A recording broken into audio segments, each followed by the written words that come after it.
Buyer का सवाल था कि अगर आप जैम पर हैं तो मुझसे मिलना क्यों चाहते हैं, और मैंने कहा था कि ये मेरे लिए रिजेक्शन नहीं था। क्यों?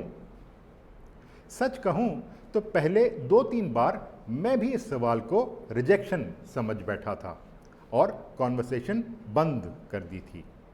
पर धीरे धीरे समझ में आया कि बायर मुझसे मिलने को मना नहीं कर रहा, वो बस रीज़न जानना चाहता है मिलने का, और दोनों में बहुत फ़र्क है।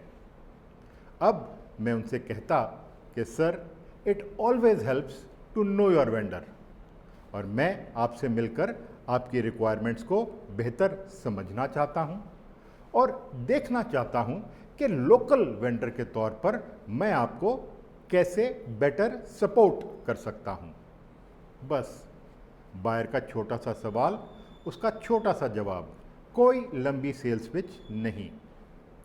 लेकिन सेलर के तौर पर आपको एक बात समझनी ज़रूरी है।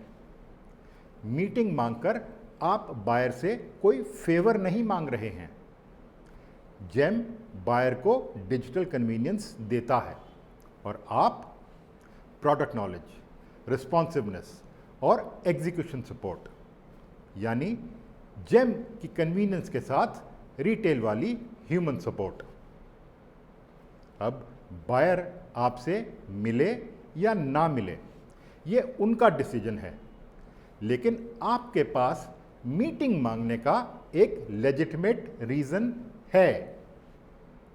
और जो सेलर इस बात को पूरी तरह समझ जाते हैं, उनकी आवाज़ बदलती है, कॉन्फिडेंस बदलता है और बायर के साथ कॉन्वर्सेशन भी बदलती है।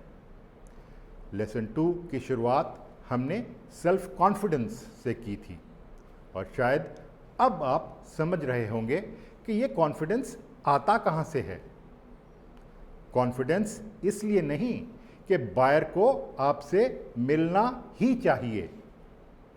कॉन्फिडेंस इसलिए कि आपके पास बायर से मीटिंग मांगने का लेजिटिमेट रीज़न है। अपॉइंटमेंट मिल गई, दरवाज़ा खुल गया, लेसन 2 खत्म। लेसन 3, आइए अंदर चलते हैं। Thank you.